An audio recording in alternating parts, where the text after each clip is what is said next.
What's the motherfucking deal, man? Welcome to the den. I'm glad that you could join me this evening. I apologize for the bit of the delay. Shit was not cooperating, so I had to get some things in order, and I'll make sure to make that up at the end so that you get adequate time and make sure you get your full 2 hours. Right there. Okay. So tonight we're gonna talk about we haven't been giving the fellas their due, you know, since the den has become overcrowded and impacted by these women folk. You know, I want to take some time to look at it from a different angle. I want to give the men a chance to express their perspective. It's been a while, but let's get to the proper protocol. Shout out to Culture. You were making my life easy. Let's do the damn thing. Let's get into some good conversation this evening. We'll see who we have joining us. You can follow my personal social medias on Honcho HTX on Instagram and Twitter. Don't know why I'm wearing that yet. Hit that like button, man. That's very important. Hit that subscribe if you're just watching, if you're just now tuning in. And make sure to share. Sharing is the most important thing you can do. Twitter, Facebook, Instagram. If you want to send an email to Gmail, Den Show Live is all you need to know. Tomorrow we will have a 1 p.m. Central Den. Didn't have one today. Had some things come up that I had to take care of. Every night, 7 days a week, 10 p.m. Central or around that time. Sometimes a little earlier, sometimes a little bit, well, usually a little bit slightly later. Den Show Podcast. If you can't watch, make sure you listen in. If you want some of that Den Show merch, you want to go get you That's Unfortunate shirt, you can go to denshowshop.com, 833-284-3336. If you ever want to hit the Den line, you got to text something, a story, a screenshot, some news, a funny meme, whatever it may be, it's always greatly appreciated. Shout out to everybody who's been showing love to the Den, man. I greatly appreciate y'all. If you want to make a one-time donation to the channel, you can go to streamlabs.com/The Den Show. And if you want to make a monthly pledge to the channel, you can go to patreon.com/The Den Show. And,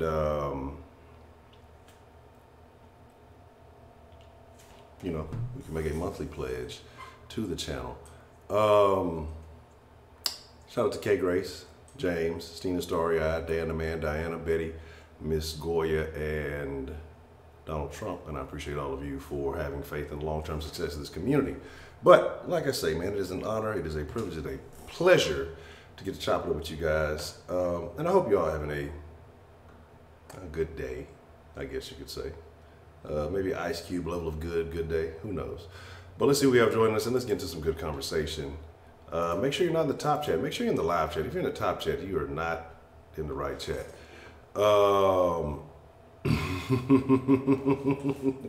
Shout out to Culture, man. Rigo, what's the motherfucking deal? Mac 11, Sweet Berry, Miss Bell, Brother Lee, Janet Dunbar, what's the motherfucking deal? Jared Key, what's the motherfucking deal? Let's see, James Harden, my name, Corey Key, what's the motherfucking deal? Joyce Chit Chat, what's the one? Sit here in the waiting room. Dita Gamma Mays, what's the motherfucking deal? Let me see, Danny B. Moore, what's the motherfucking deal? Getting popcorn, getting, waiting in the waiting room. Alright, let's see, My Town Trio, what's the motherfucking deal? Only One Lie, what's the motherfucking deal? Mark Poole, what's the motherfucking deal? 335, what's the motherfucking deal? And Miss Rashida, how are you doing this evening? What's the motherfucking deal? Beyond the funny thing, we still ain't talked about that towel. I'm not gonna let that go till we have an adequate discussion about that towel, white persuasion. What's the motherfucking? I know everybody's all happy. Y'all know I'm out here in the city. I know everybody's all happy about the fucking Russell Westbrook trade. It's the worst thing that ever happened. Like, and see, I don't even want to get into sports, but everybody likes to accuse, oh, you guys wanted to go get these big names. Russ is terrible. Do you see that James Harden's MVP odds immediately plummeted to like twice as bad? He has twice, it's going to be twice as hard as for him to win MVP. And there's a reason that everybody who's ever played with Russell fucking leaves, but nobody wants to think about that now that he's coming to fucking Houston because I'm the one that loves big. It's a terrible, terrible thing. It's the worst fucking thing that could have happened. I hate it. I fucking hate it. Like, I'm gonna talk about the Rocks. I'm probably barely gonna watch any games, but it's fucking stupid. But it is what it is. It's fucking stupid. It's the fucking worst fucking thing ever. Motherfucking KD left his ass. Fucking Paul George left his ass. And, you know, he's had some other decent pieces around him. Man, fuck Russell Westbrook. This motherfucker's gonna be jacking up shots in the clutch, knowing he's a fucking below average 3-point shooter. And here's the thing you gotta realize: Russell already did everything he should be doing. Then with a guy like D'Antoni, hey, just go ahead and shoot the ball. I'll never tell anybody no. Russell's gonna be jacking up shots from fucking half court. It's gonna be the worst thing you've ever seen. It's gonna be terrible. It's gonna be so fucking terrible. Unbeaten, what's the motherfucking deal, man? It's the worst fucking thing. We're going to lose more games. We're going to lose more games. So let's talk about it. Let's fucking talk about it.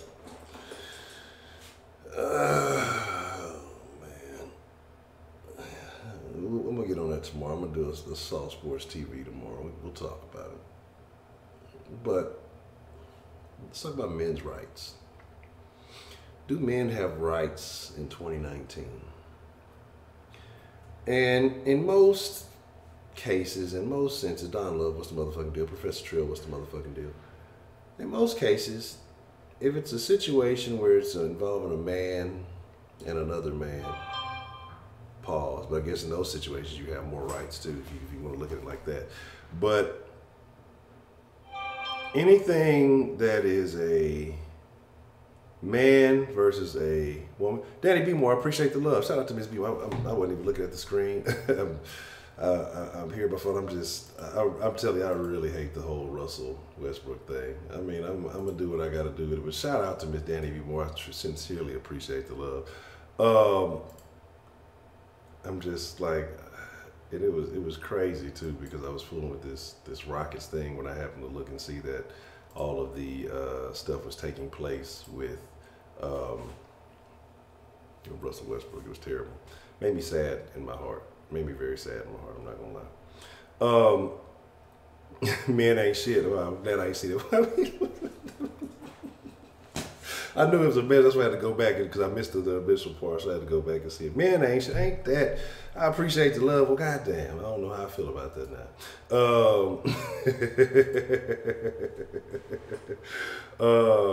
No, I'm not. I'm just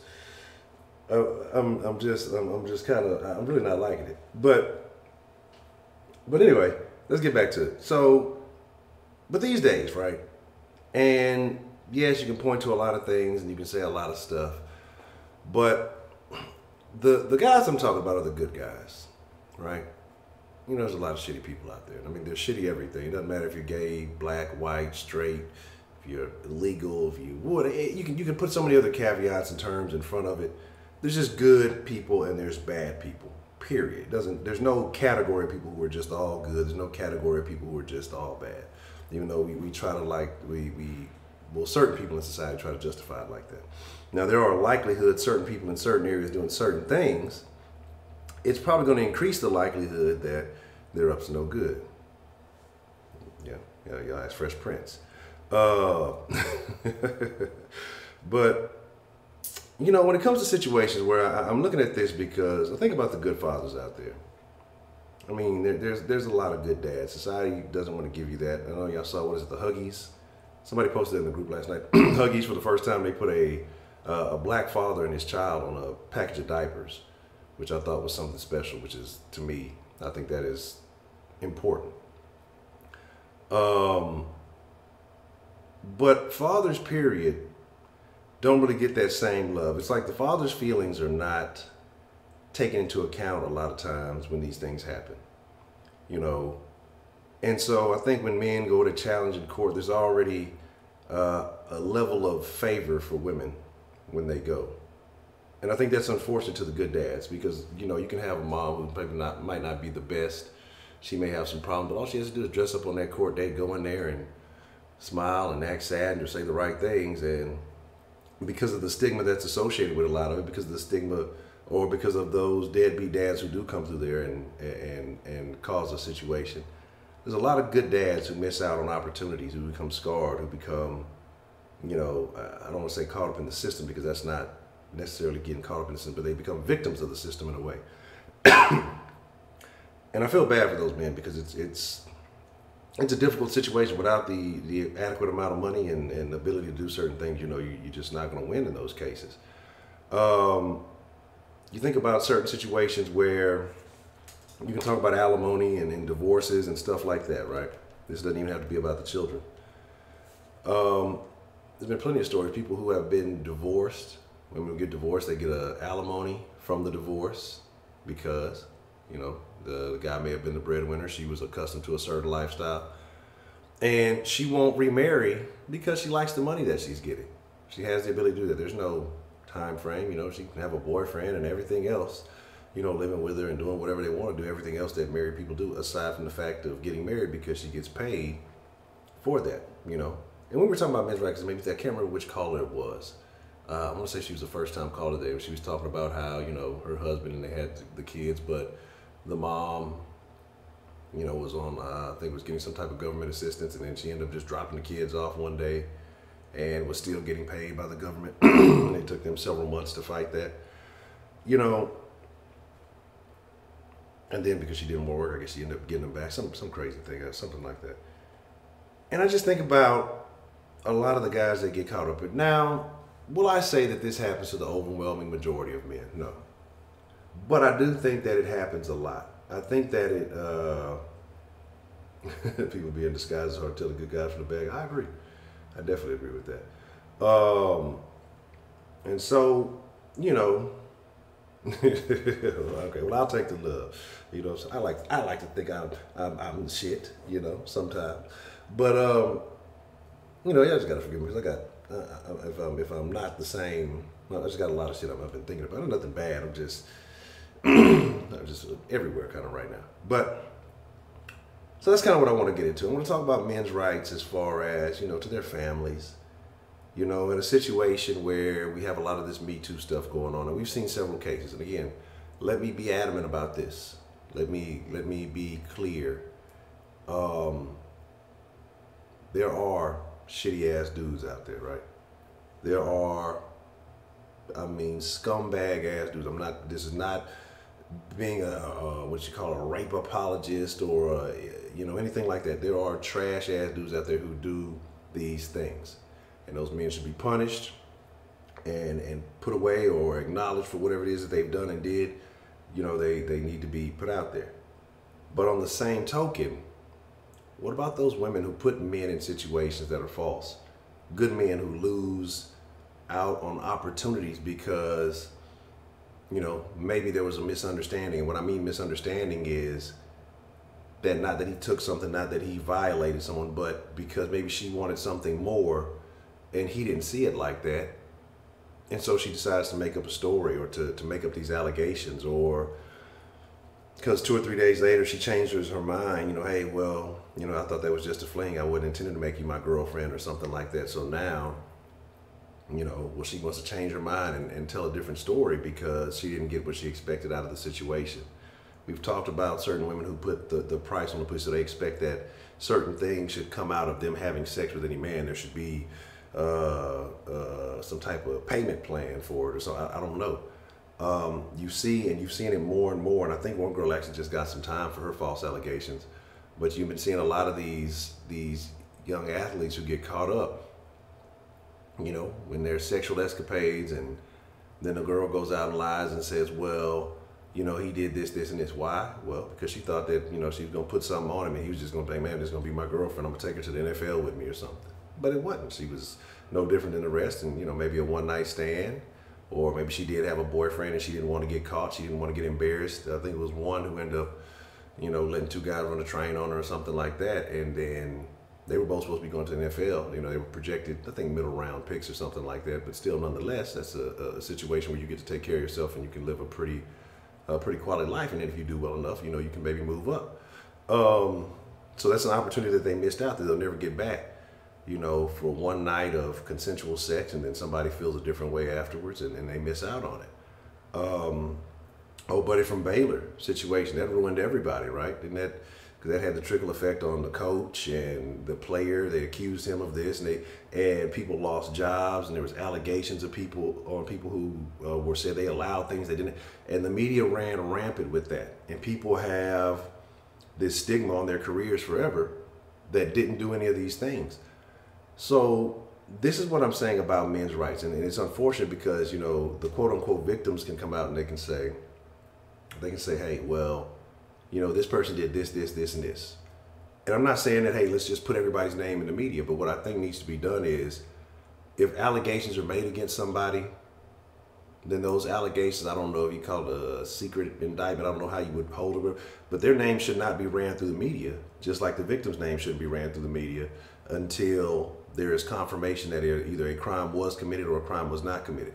Now, there's a couple of them. I want to say it was in Alabama or somewhere like that, where the judge basically said, well, the kid had good scores on his SAT, and he's going to a good college, so, you know, I don't want to charge him with rape because that could ruin his future. He's a really good kid. Now, fuck all that, dog. Like that affluenza or affluent, whatever bullshit you did, the shit you did, the shit. But we know money talks, bullshit walks 1,000 miles. That's the whole premise of the legal system. It is what it is. But I think that's if your lawyer talks a good game. If the judge just decides because of some indiscriminate, well, I guess discriminate in a way, but factor, but I'm sure there's some family ties, and I'm sure they're known in the community, whatever else, that, oh, because of this, you know, you can't commit a crime, well, then we're opening up a whole other can of worms. People like that, I'm not giving them any excuses. But I want to talk about how we handle these situations. What rights do men have in this day and age? Because everything is believe women, Me Too, and all this stuff. And so if somebody comes out and says, well, Honcho, at the prom, he put a finger in my butt and I didn't like it. You know, I never did that. I did some shit at the prom, right? In both of them. But I didn't do that. But the first thing that would happen is my name would get drugged to Honcho, butt plugger. And he's thumbing butts and he's doing all this other, and they'd be running wild with it, right? You know, hey, you know, it would be a whole bunch of oh, my bad, I got a thing over here clicked on. You know, yeah, and I want to get into that too. I'm glad, Slim, you brought up you brought up a very important thing, because I want to talk about that with the children thing, because what's funny is that's kind of part of what had me thinking about it. Because if a man or woman sit down and say, hey, you know what, I wanna have a child with you, it's cool, all right? And they say, okay, cool, it's gonna happen. Woman gets pregnant and she decides, you know what, I don't want this. There's no man say so in whether she keeps the child or not. He has no leeway whatsoever. He wants the kid. He's willing to pay for the child. He's willing to do everything that a good father should do. But if she decides, no, I don't want to do this, right? He has no say so. But if the roles are reversed and he doesn't want anything to do with the kid, and she says, well, I do, he has to be there. He has to stand up and take whatever comes with that. He has no say so. And I find that very unfortunate. It's really a very unfortunate situation, man.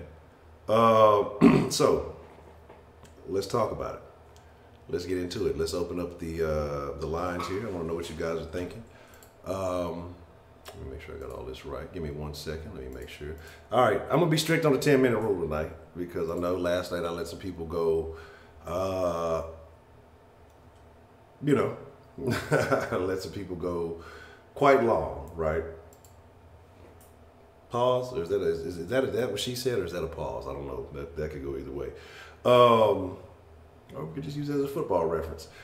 But, you know, again, and I understand the woman has to carry it. I understand that there are certain elements, but then when it comes out in the end, you know, both parties are responsible. How do we figure that out? I would love to figure out a way to, can we level the playing field in a situation like that? I mean, how do we go about fixing these type of issues? And that's what I'm curious about. Again, it ain't no finger pointing fest. It ain't no, well, all women do this, ain't all women do that, or all men do this. That's not what I'm trying to reach. I'm just trying to understand, how do we put ourselves in the best positions as people, you know? And that's what I really want to get with a lot of these conversations, but a lot of time they go elsewhere, and it's a whole bunch of, you people ain't this and you people ain't that. That's not necessarily where I intend to go on. Sometimes I do. I ain't gonna lie. Sometimes I am.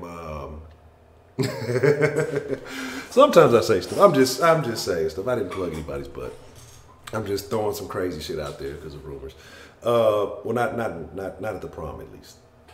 Let me stop rock fucking with y'all. But you know, my thing is this, man. Ultimately, what I would love for the outcome to be after every den is at least one individual walking away say, hey, you know what, I took something away from that I can implement into my life, and you know, maybe this might prevent me from getting into a situation, or maybe I'm dealing with this situation currently, and if I apply what this person may have called in and said, or what this person suggested in the chat, or what Honcho may have said, you know, this opens up an avenue for me, or this closes a bad problem for me. That's what I want to get to. I mean, we have a lot of arguments. The arguments are fun. I ain't gonna lie. Sometimes sometimes the drama is interesting. Sometimes the drama is interesting, but I really want to see. I really want to see. I really want to see what y'all have to think, and I want to come to solutions sometimes. You know, I want to come to solutions sometimes. What's the motherfucking deal for damn? Every time you, every time I prepay, goddamn it.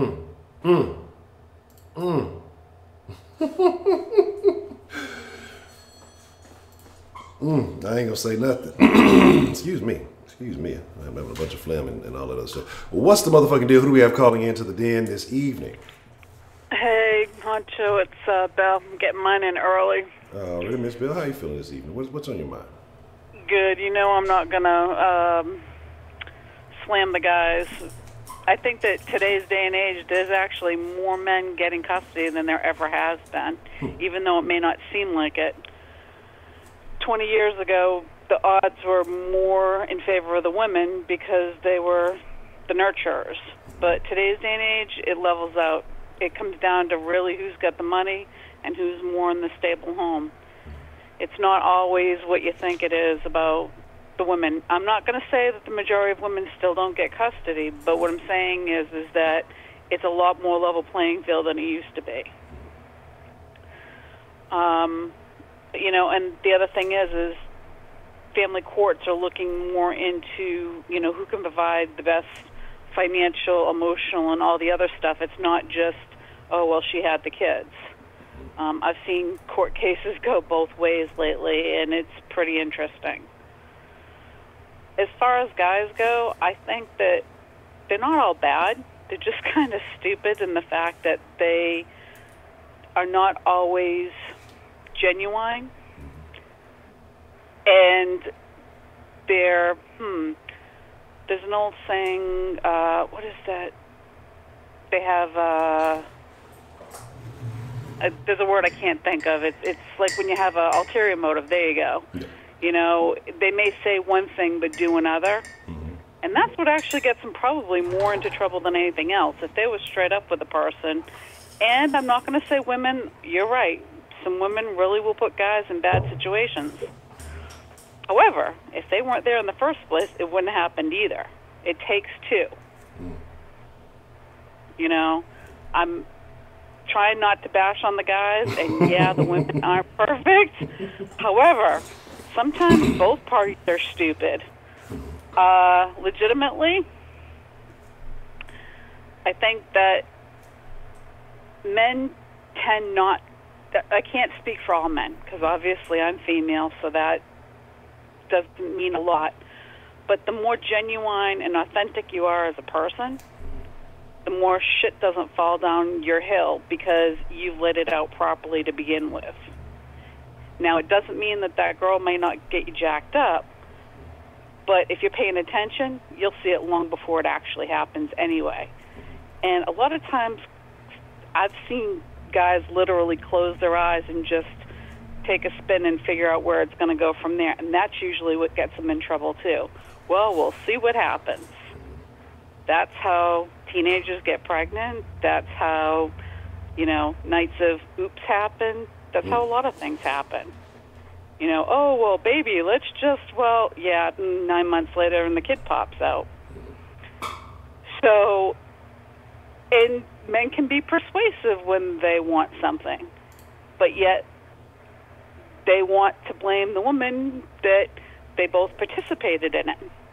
Now, I definitely think women are jacked up when they put men in positions because they want to pull a power move. I think that that's totally wrong. But they do it. Any questions? I don't know. So, do you think men should just be much more selective? Is that the only real option that they have, or is there anything that they can do once they're already caught up in that position? First of all, the thing is don't get caught up in the position. Take the time to get to know the girl, or the girl take the time to get to know the guy. I mean, if you're hitting it and quitting it, you know, everybody's got buyer's remorse.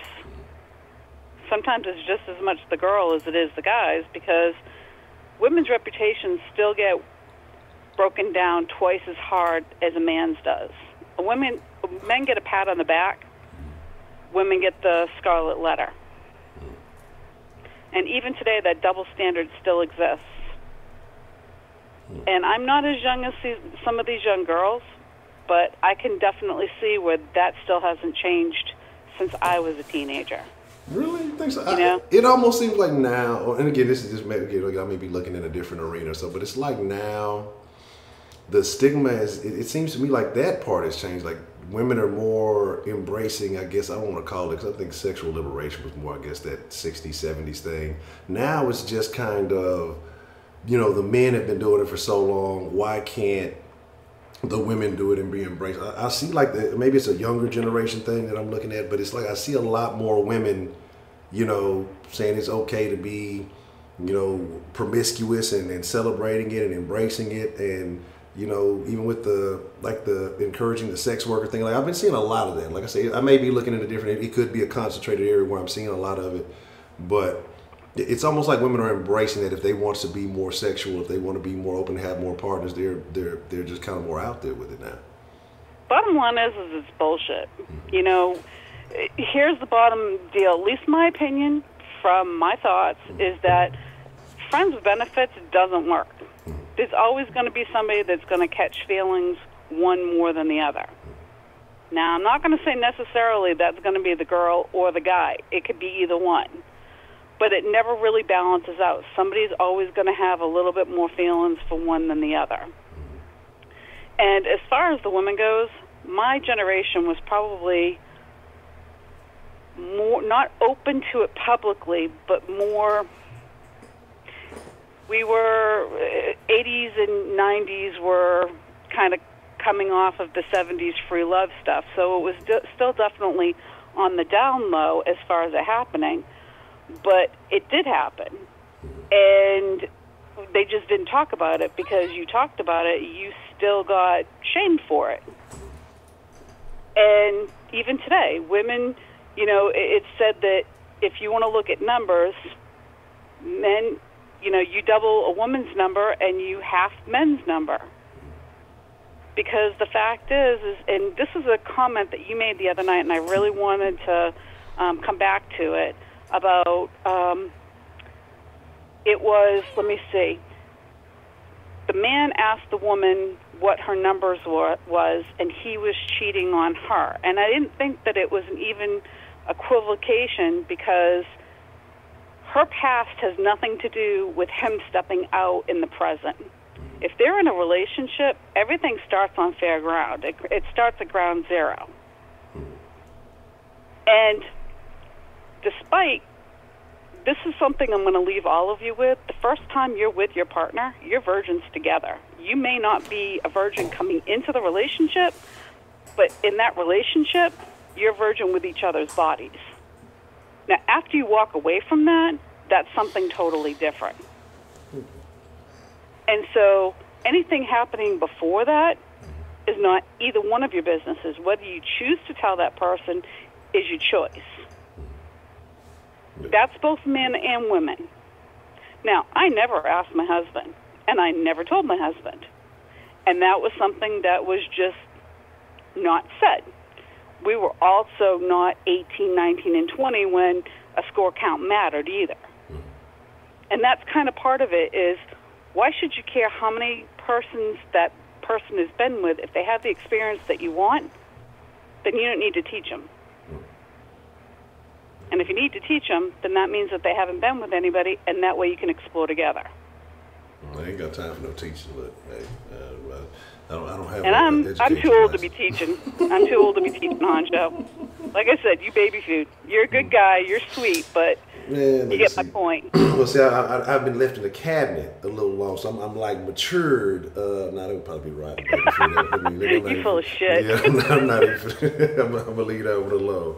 Okay. Well, I can understand that. Yeah, and I guess once you get to a certain point, I mean, it has to be taken as what it is. I blame the commercial though. You know that commercial where it used to be like it says, if you're sleeping with someone, you're sleeping with everybody that they ever slept with. And it was like, yep. Good night, Bob. Good night, Lisa. Good night, Billy, and all that other stuff. Actually, that was a Fabergé shampoo commercial. It started in the 70s, and that's what people don't know is that's what it started out as, a Fabergé shampoo commercial. You know, and one girl was washing the equal counterparts person, and then what they did was they mirrored it, mirrored it, and mirrored it, and mirrored it. So every time she was shampooed, it would multiply within the thing. So, and she told two friends, and she told two friends, and that's how that got started. But they offset it with STDs and brought in, well, she slept with this person, and he slept with this person, and that's how that got started. Well, you learn something every night. Yep. But the thing is, and they're right, though, is that every person that you've slept with, the person that you're currently going to be with, has had a bit of that, because that doesn't really ever leave you. So that's why I am not religious, and I will state this I don't know how many times, but I am spiritual, and our bodies are a temple. So what you put into it comes out of it. And so by making a choice of whatever it is, you make a choice. But as far as women playing the power games is no cooler than the men playing the power games, and that's 90% of what that is. As far as custody goes, it's better than it used to be, but it's still not perfect. You still have abusive parents on both sides having kids at their homes, you know, and you've got some really good parents that are raked over the coals by the courts. So, I don't know. Kind of all over the place with the answers, but any other questions? No, ma'am. I think that's all I got for you this evening. Hey, raffle's not working. I'm going to the boards, and I'll take 1,000 points for that. I got you. I'm gonna look into it. I'll get the raffle fixed, and I got you on your points. All right. Shout out to Miss Bell. I appreciate your call. Night. Good night. Night. That's funny. Miss Bell be serious about that raffle. She may not challenge and do all that other stuff, but she's serious about her raffle. And remember, you know, everybody who calls in, if you call in, you get 1,000 pistachios for sharing your opinion. Hold on one second. What's the motherfucking deal? Who do we have calling in to the den this evening? Man, it's your boy Roman. Roman, what's the motherfucking deal, Roman? What are your thoughts on men's rights in today's society? You know, I think with the rise of the new constructed, I like to say, feminist movement, man, I think men's rights has, went down, man. I know if I would argue with somebody, well, what about these abortion bills? What about this? What about this? What about this? I really feel like that has been thrown on since, you know, the new age of the feminist movement, man. I feel like it's starting to feel like with the feminist movement, men are horrible, they're dogs, they're dirty. You know, I mean, I'm not saying men have never, of course, touched, groped, and raped women, but how has this stuff never been talked about 20, 30 years ago? And out of nowhere, now all these men are pedophiles, touching people, you know? I don't get it. I don't get how nowhere it comes out of nowhere. You know, I mean, I know shit can get covered up, but damn, that many men, it's like every celebrity, every male celebrity is touching somebody, you know? So I think the power of the man, you know, men do anything to keep that power, bro, but I think, I have feel like it's weakening, bro. I feel like also the rise of the LGBT movement that also pushes the feminist movement, where the strong man in households is dying down, in my opinion, where now, I don't believe, well, I think somebody feel like I'm saying that, oh, men on top, women can't do that. Hey, look, if both y'all working, I respect that, man. It's that grind, that hustle. You know, women should work and do what they want to do, too. But I feel like at the end of the day, you know, they both agree on things, but the man has the last say because his honor and what he made was to protect his family at all costs. That's a man's job, and the man that don't do that is a bitch. So the thing is, like I said, how I feel, man, I just feel like, the power of a man to run a household, or just to run whatever they're doing. I think it's weakening, bro, and I think men are looked in as a bad rep. Because I see a lot of good men out here that are basically just torn and destroyed just because other men do bad. And I don't like that, man. Because I'm not one of them, Honcho. I can tell you're not one of them. I can tell a lot of dudes I'm cool with are not one of them. That's how I feel. Okay, so how much of it do you think, you're saying now that the power of a man to run a household is weakening, but how much has it already kind of been weakening? We talk about, policies that have made it a bit easier for women to, have households if the man isn't there. We've talked about welfare, we've talked about all those various things. I mean, it's only a limited quality of life that you get with that, but it still gives you the ability to, to maintain a household as long as a man is not present. So how much of this has already been shifting for quite some time? How much of this power dynamic has been being eroded, over the last few decades? Well, repeat that real quick, so you kind of going in and out. Okay, what I'm saying is that you said that the power of men is basically to run households is weakening.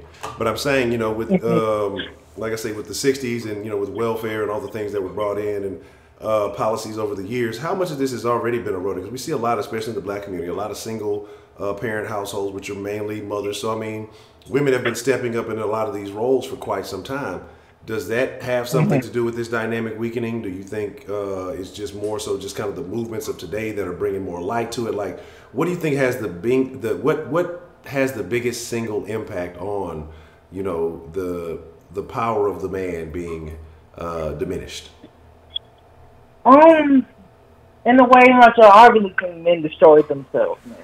And what I mean by that is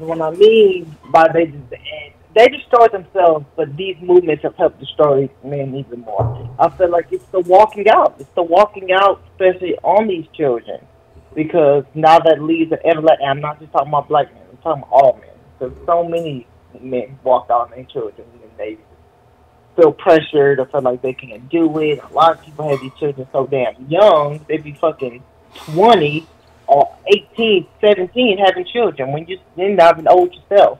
So I really feel like the walking out, I feel like there's so many men walking out on their children, and that being a growing dynamic in the later years, because that wasn't existing in the 50s, in the 40s, in the 60s. Later years that starts to become an issue. Especially I would say for the black and Hispanic community, but it happens in the white community too. I know so many friends so many white friends who didn't grow up with their fathers. So I feel like that dynamic of men walking out has really just left an everlasting effect that men ain't shit. They don't take care of their children. They don't do this. And the news does an excellent job of promoting that. They don't promote families together, men being strong and protecting their households and protecting their families. That's not shown. It's always the most negative. And I especially feel like that affects the black community the most out of all of them, but it happens to all of them. So when you do that, and with these single mothers raising these children, you have a lot of these single mothers raising athletes, raising scientists, raising all sorts of big things, and they think they're mothers first, which a mother's job is to protect too. I'm not denying that. But a man's job is always to be number one and to really take care of the household and be there. And when you have that, man, it just always leads to 11 ounce the fact that you wasn't there. So I think with the increase of the new age feminist movement, with the LGBT movement, with, a lot of men start being less masculine with the LGBT movement, and with the feminist movement, with this, far just hate of men. Yeah, man. I think you add those three factors in, man, I think men are just starting to have not rules. And now you look at with these abortion rules, man, men are getting desperate. They're trying to still prove their power, but they're doing it in the wrong way that causes controversy. instead of trying to come together. You get what I mean, Honcho? No, I got you. Now, it's something else that you said, and I'll make this the last question. I'm gonna keep it. I'm gonna stop raking you over the coals. You said about, you know, the man is supposed to lead, the woman is supposed to assist, and I kind of bring it back to what I kind of just asked you with so many women who have been used to quote unquote being the head of the household or taking lead, or so many women seeing that or growing up in that household that feel like, well, I don't need a man. The government tells you don't need a man. You have other women telling you you don't need a man. And then you get into these situations and maybe you do kind of find that a woman does find that man, but because of everything she's been taught, been told, been raised, that she sees or believes, whether it's true or not, because society is pushing that idea, she rejects that role of wanting to be that help, to be that I want to say second in command maybe to her husband. And when people say it like that, or submissive to the husband, or whatever you want to call it, certain words trigger certain people. And I don't think people realize, let me put this caveat out there.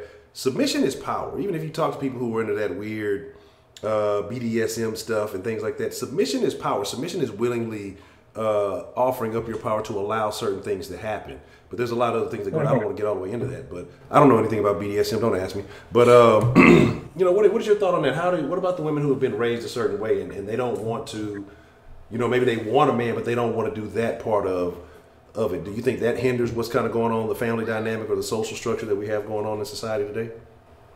Oh yeah, totally, man. Because, you know, I think when some women hear that, you know, you give the man, of course you take their last name, you raise the children and all that, I think they take that as an insult, especially being raised as you can do it, you know, the independent woman, the independent black woman. I think they take that as an insult, as disrespect, but really not. It's a marriage and taking care of children is a 50-50 job. Okay, it is. I think it takes the man and it takes the woman. The woman is the caretaker. When I mean people take that wrong, I mean they meant to keep the house together with love. And that's because sometimes men are more structured or more just, you know, more tough love and have to do more. So all that love is not fair for the children because they might be working, they might be going other places. It's so many different situations. But the woman's always there to take care and just keep love in the house. And I mean by that, I mean all around the family. So it's a job that takes two. The thing is, I've seen so many children that even being raised by their mother that have struggled. Hell, I've seen so many children raised by their father and struggled. It takes two. So I think with this learning dynamic of all men are bad, or you can do it by yourself, you're not going to succeed. Because it takes, if you're expecting a family and you come into a relationship or a marriage expecting that you're going to be number one, or you're not going to listen to anything the man says or work together, you're not going to progress. You're doing nothing except hurting that child y'all might have. So I think it is a 50-50 job, man. Yes, the answer is yes, Honcho. I do think that hinders future generations. Okay. All right, that's all right. I ain't gonna press you no more. I have no further questions, Your Honor. But I appreciate you calling in and sharing your thoughts on tonight's topic. Rome, anything else that you would like to add? Man, no, I'm talking about that Russell Westbrook shit. No, I don't care what nobody say. That shit is terrible. I'm happy, bro. Let me tell you why, real quick. I'm hurt to get off this line. Look, we got rid of that long-ass Chris Paul contract. Yes, I know Russell Westbrook got that max contract. I'm not an idiot. But, dude, those two are best friends. They work together in OKC, and I feel like you pit that pair together. If they can pit those egos aside, and Russell Westbrook can know that James Harden is Harden's team, and this offense can be coached as a team first, and not an ISO shit, man, we win the championship, man. Red Nation all day, but I don't want to hear that, man. But I'm going to get off this long Honcho, man. All right, well, that's a bet, man. I appreciate you calling in there, Roman. Man, anytime. Already. None of that stuff Roman is hoping for is going to happen. None of that is going to happen.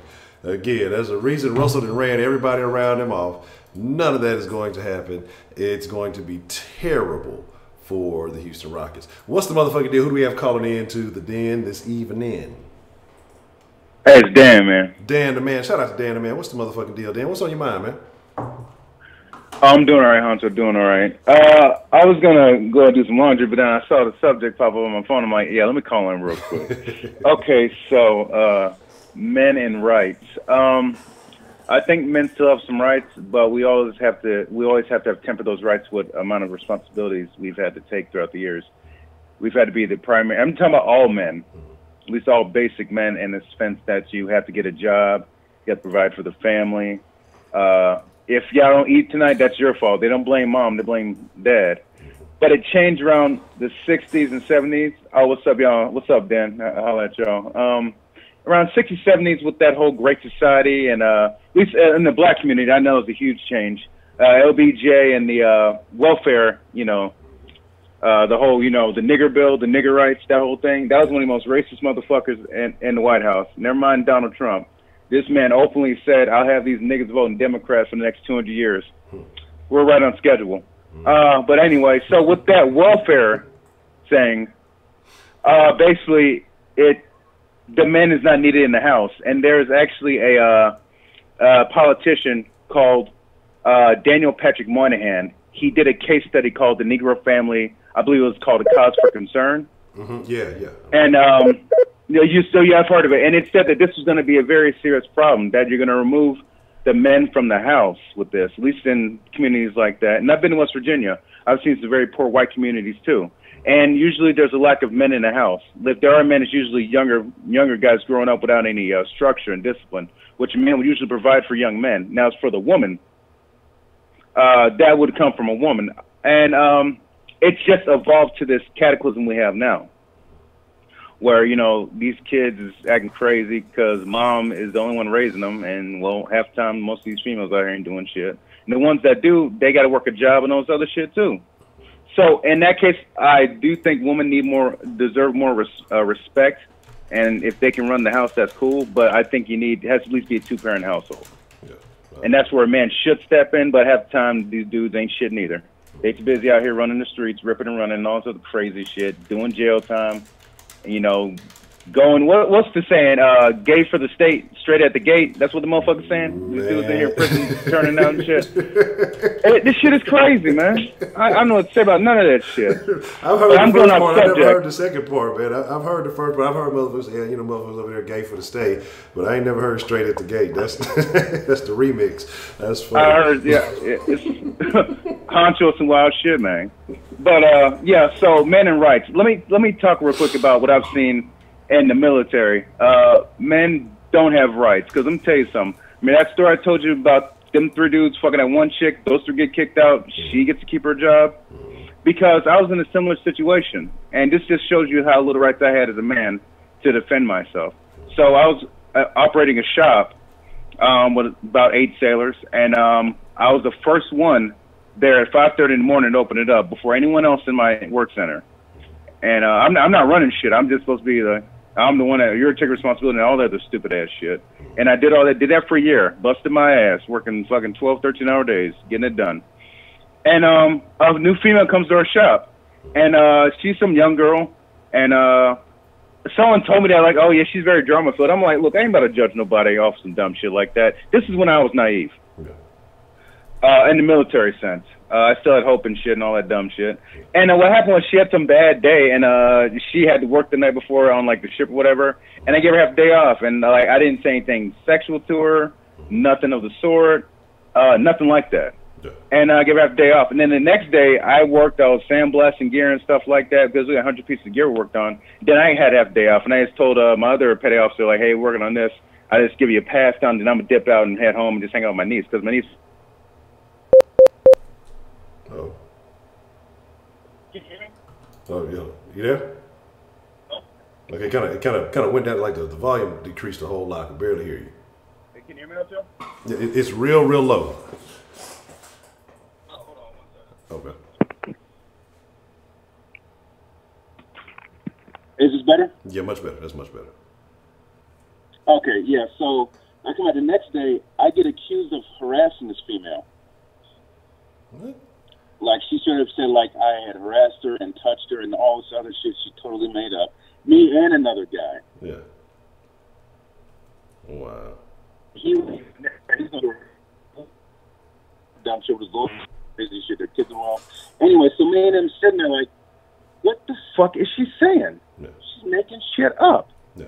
This is insane. So me and him are like trying to wrap our minds around this. We're getting chewed out by our chain of command. I got called too many pieces of shit. I was not allowed to defend myself. None of that shit. I couldn't even face my accuser. And then here's the thing. This is how I knew she was full of shit. Obviously, besides I didn't do shit to her. I was nothing but nice to her. Didn't put hands on her. It was insane. She started asking me for help on something. And this is after she accused me. Yeah. And I'm sitting here thinking, this bitch trying to set me up. This bitch trying to set me up. Because I found out what it was. We actually talked to people from her previous shift that she was on. She was fucking some supervisors over there. Those two got caught. She lied and said he put himself on her. He gets kicked out. He's about to retire. Been in damn near 20 years. She just gets moved to another ship.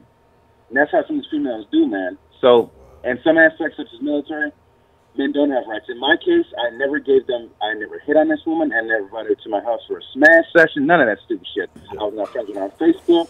And the fact that everyone looked there, they never saw me do anything to her, that saved my ass. Yeah. And the other guy who got accused, he was never there. So they said his ass. So you know what they did? They didn't yell at her, none of that dumb shit. They just moved her to another shop, and then they moved her. She got knocked up and got moved off the boat, period. Wow. Nothing happened to this girl. Wow. So do men have rights when it comes to shit like that? No. Because you're immediately guilty. Yeah. And there are men that have been time in prison for years. And excuse me, females in the den, because some stank-ass bitch lied on them. I think it's your names. I ain't going to that. And that shit just got me here, bro. It was absolutely insane. Yeah. And you see a lot of that stuff nowadays. A lot of guys are afraid to talk to women in the workplace because they don't want to get hemmed up. Because a woman could put herself on him. He'd be like, bitch, you better get off me. I got a wife. Or whatever he says, and just, back off me, please. I can't work. She could lie, say that he harassed her, and then he gets fired. Yeah. And she gets her fucking job. It's a setup. It's a trap. I'm finna start robbing. So, yeah, I had to throw that in there, man. That sounds crazy, bro. Oh, no, that's the Navy. That's the Navy. Ain't the Army. That's the Navy. But it happens in a lot of the armed branches. I've heard a lot of these stories, read about them. I heard too much crazy shit over some females, man. So, yeah, when it comes to, stuff like the workplace, men have lost a lot of their rights. And it's getting to the point now where men just don't talk to females in the work center. I don't. I mean, and where I'm at now, I'm at a hospital right now. So where I'm at now, it's more lax. It's not all tense and structured and shit. But I'm still respectful of females. I ain't out here putting hands on them and shit. Some of these dudes are, real stupid, though. They get themselves in situations. I don't. I got a few months left, and I'm free. So I'll just get my money, get my check, that's it. Yeah, Honcho, man. So, when it comes to the workplace, men have started really losing their rights. And I don't know if this is revenge for all them dudes that was putting hands on females back in the day, but I wasn't one of them motherfuckers, so.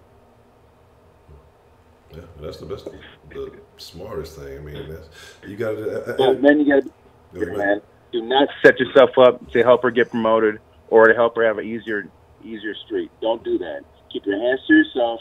Be professional. Real talk. And females, though I'm not. Okay, I don't even worry about that shit.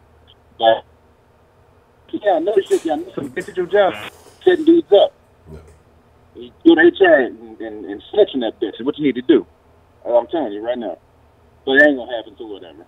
Anyway, I was gonna throw out my little 2 cents about the whole the workplace. I seen the workplace about men with rights. It's the lack thereof, Honcho. I don't know what to say about that, man. Yeah, man, it's shit's crazy, bro. I don't know. If you want to ask me other questions, knock so.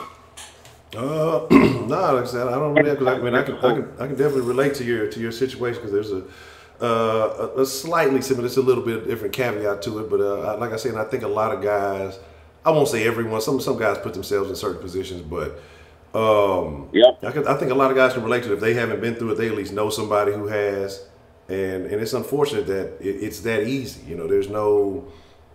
And then again, if you were to get caught, even if she is found out to be lying, there is no repercussions for her. So it's real unfortunate. It's a tough situation to be in.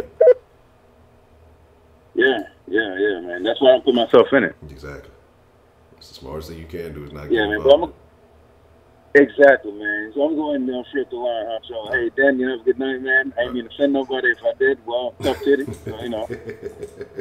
We appreciate it, Dan, man. Appreciate you showing some love, dropping the Benjamins in the den this evening, man. I appreciate that, man.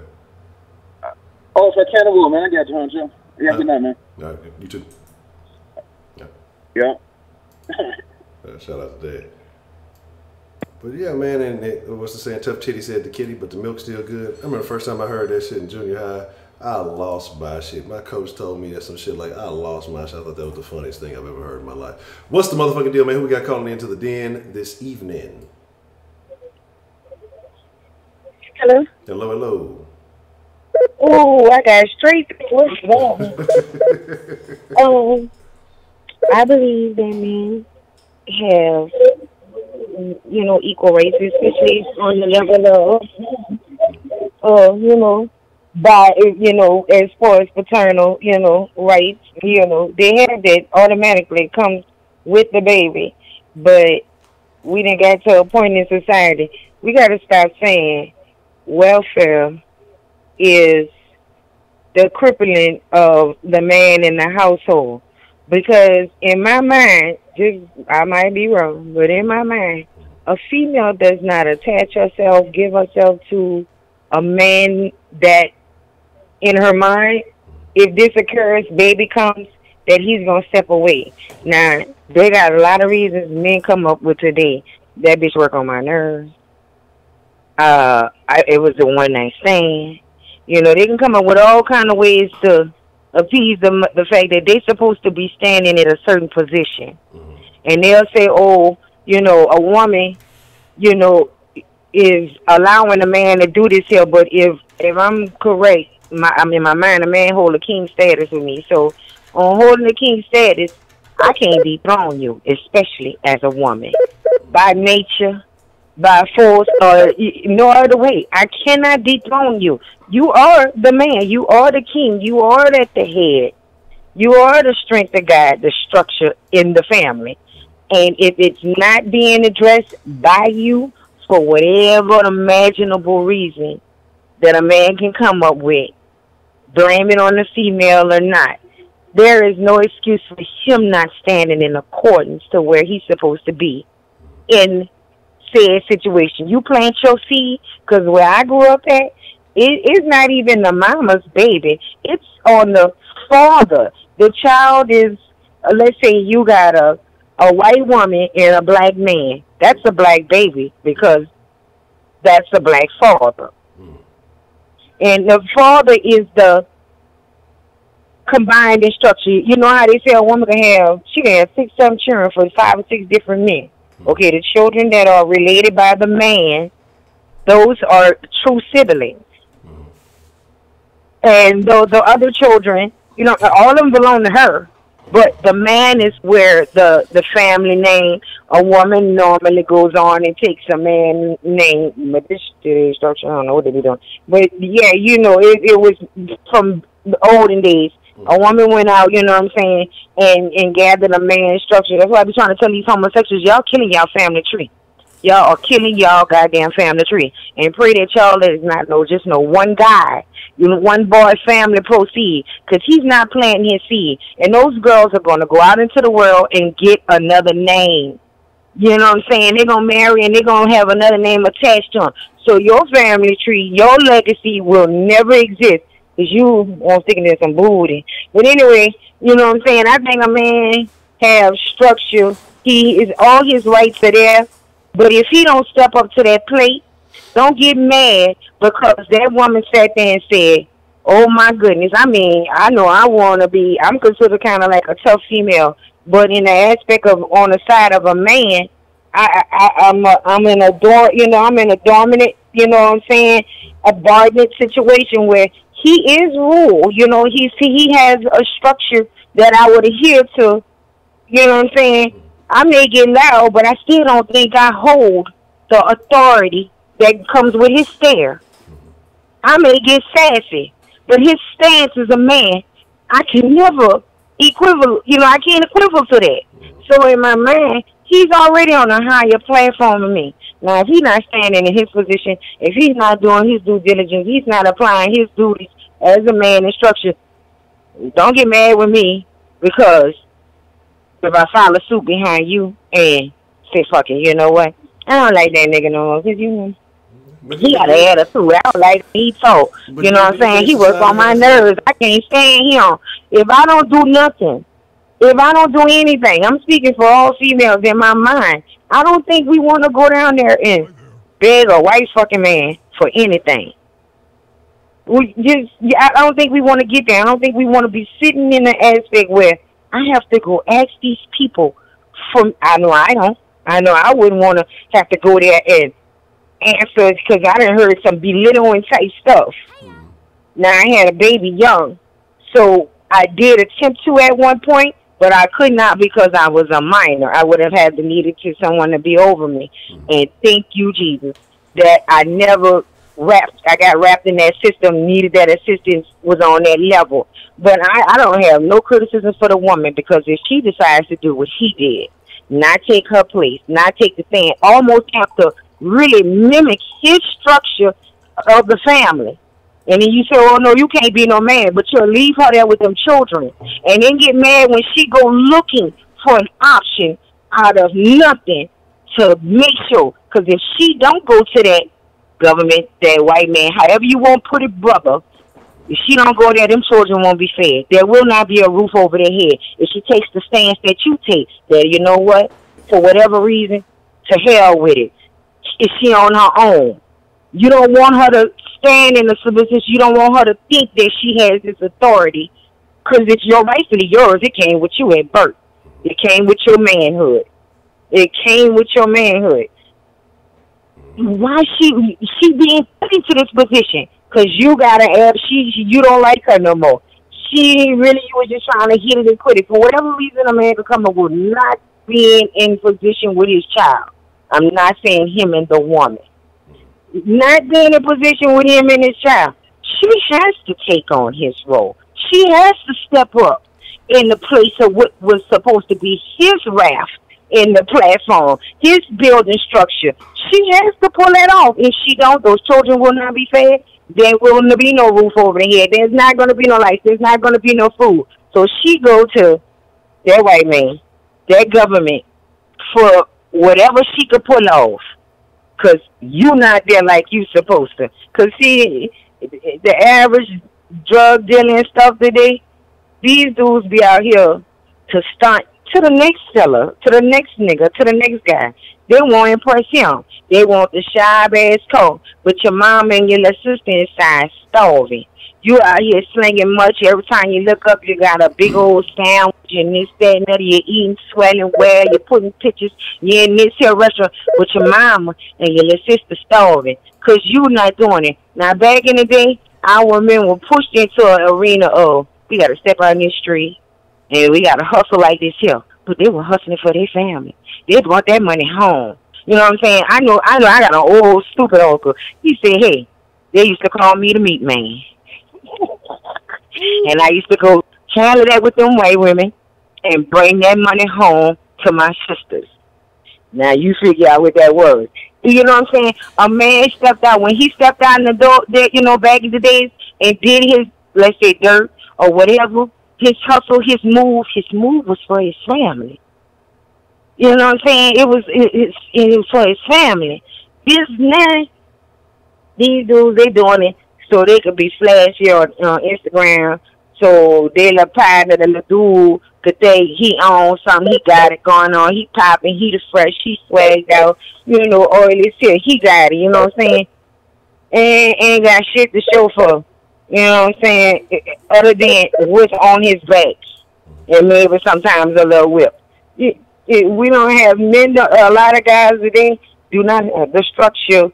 They in material mode, proving something to the next man will assault, offend, degrade a woman to make him smile, to make him laugh, just to get a nod like, yeah, you did that.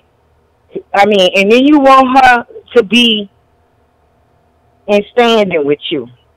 She looking at the fact that you don't like her no matter what.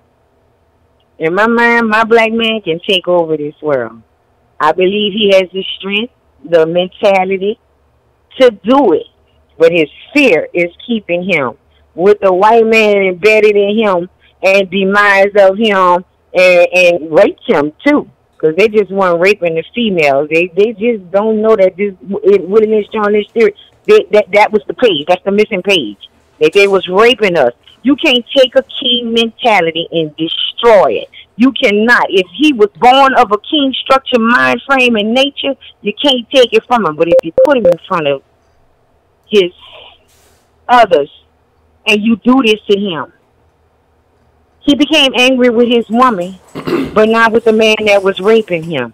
He got mad because she watched. What was she supposed to do when you are supposed to be the strength? Okay. What was she supposed to do? You keep telling me I don't have this position, but you keep putting me in this position. You keep making me have to step up in authority. I would love to be the woman that you need at your side. Okay. Now, Miss, the best for you, better. But not you. If you're not doing it. Okay. So you diminish your rights. Okay, this is the thing though. And and I agree with you. And this is what we addressed this kind of early on.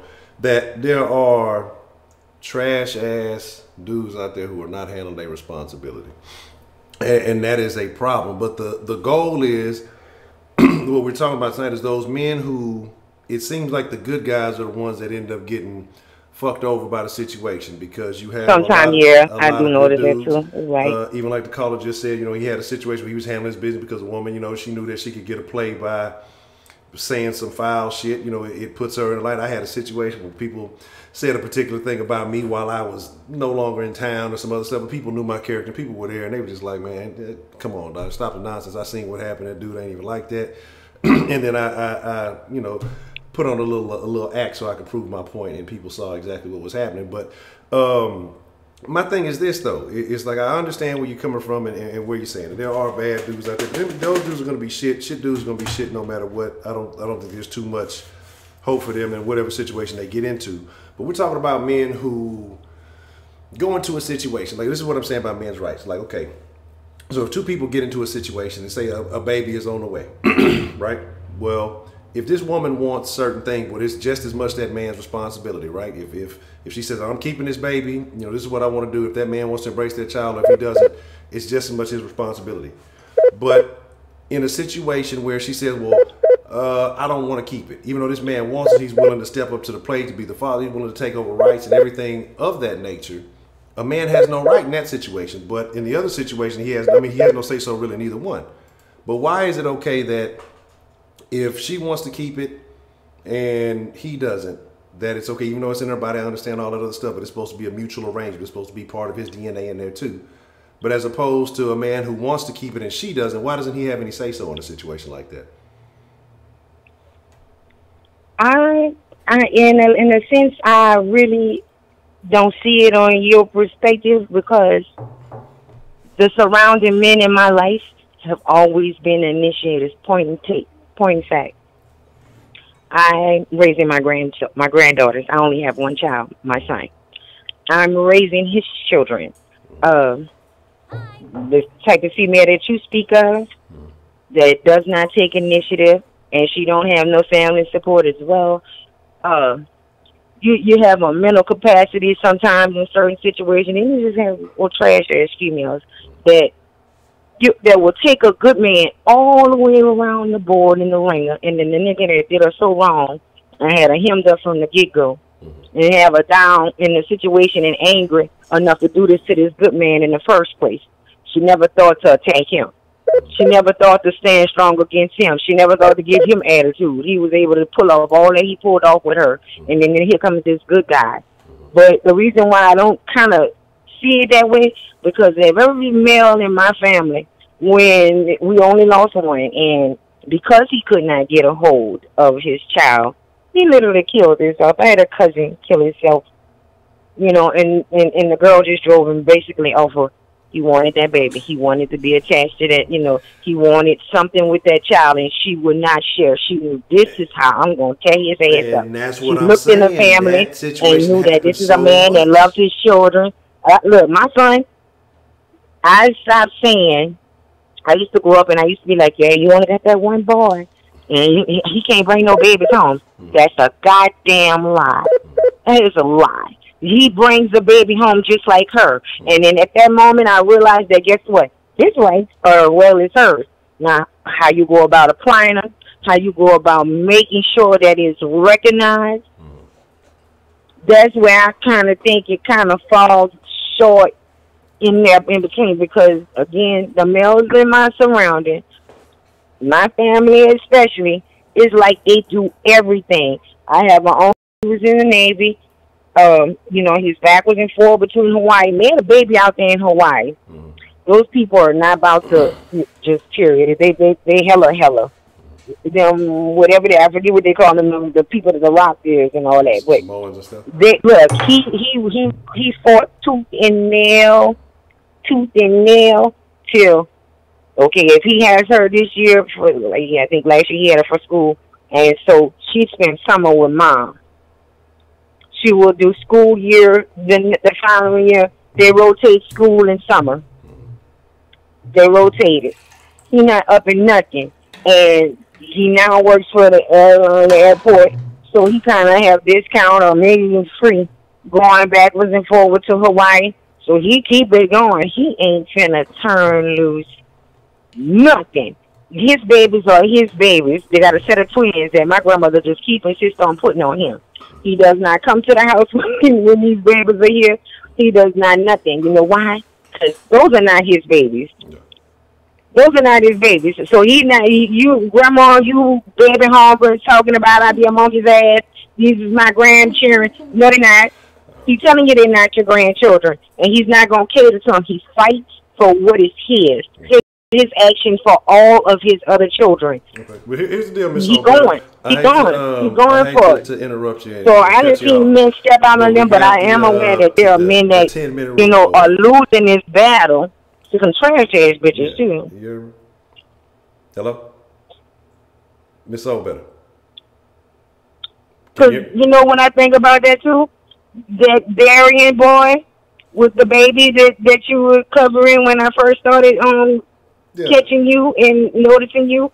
Yeah. It's almost being put, and I can see it. Aside from what he did, he was the structure in that unit. Brittany was so nothing, trifling, garbage, trash ass. This boy was the cleaning in the house, the cooking in the house, the bringing too. That's why you didn't know if your fucking baby was in daycare, because you were never, that was never your responsibility.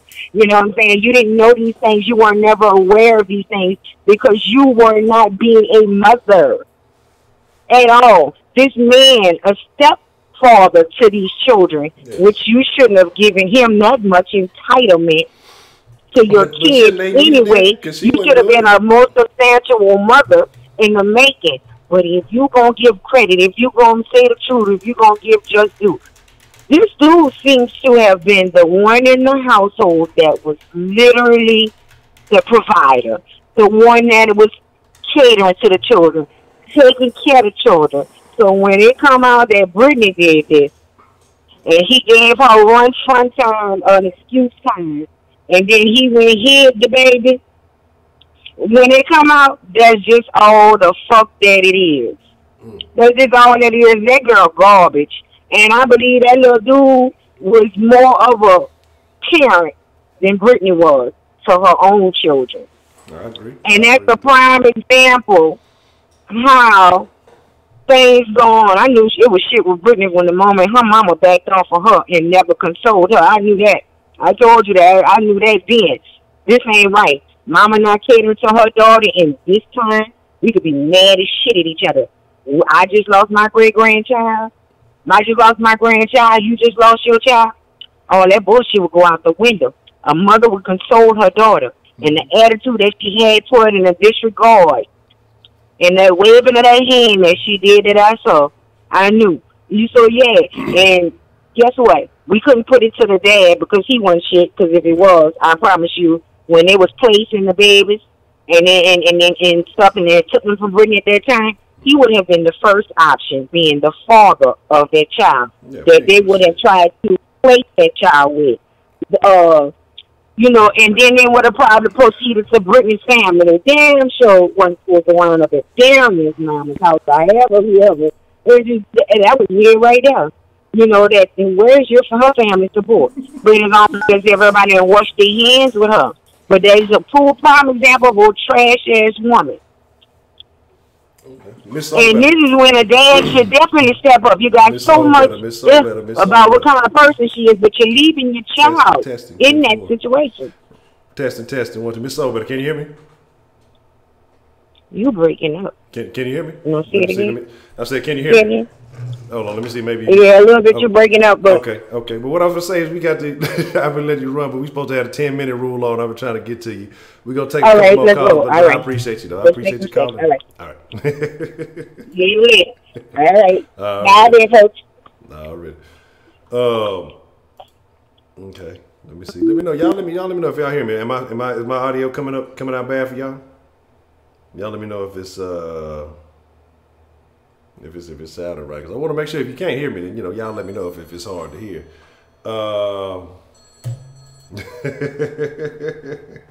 Shout out to Miss Soul Better. I love Miss Soul Better. And I seen somebody trying to call it. I'm gonna call y'all back in just a second. What's the motherfucking deal? Who we got calling into the den this evening?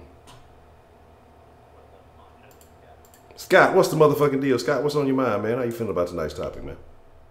Oh, not much. It's been a minute. I was just listening, and I thought I'd call in and share a story with y'all that is close to me. Okay. So I got a uncle of mine. He got 2 kids. They both one's just in high school, one's just younger than him, and he recently divorced, and he's trying to get custody of his kids. Now my uncle, he's educated. He got a PhD. He's a doctor. His wife is she does massages for a living. And they gave the kids to his wife immediately. And now she's basically fully dependent on his income still for taking care of the kids. But he's struggling trying to get his kids back, and the lawyers basically told him it'd take too long. By the time you could possibly win this case, your kids will be graduated from high school, and they're gonna stay with their mama until you can win.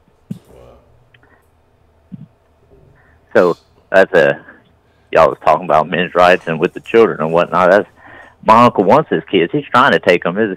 She runs around. That's actually why they end up splitting up. But he can't get nothing. Yeah, and that's the tough part about it. Like, and I'm gonna be honest, when you said massages, I'm that's neither here nor there. I'm not going to be judgmental, but yeah, she wasn't working with Robert Kraft and all that. She's a physical therapist. Okay. She ain't that kind of massage honcho. Okay. I was just making sure. Sometimes we got to be PC about something. I wasn't sure. But that's what I'm saying. So right now, your uncle doing well for himself, still having to pay anyway. So he's obviously the more stable person, but wants custody of the children. So why not put them in the household that is going to be more than likely, that is more stable. It's not even more than likely, that is more stable financially.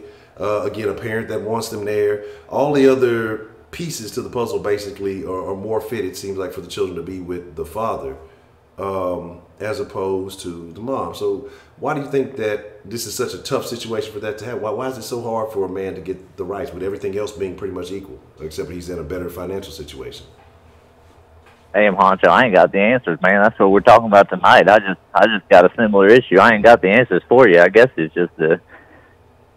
because of dick. I don't know what you don't want around the kids. And you said, is it 2 sons? He has 2 sons, you said?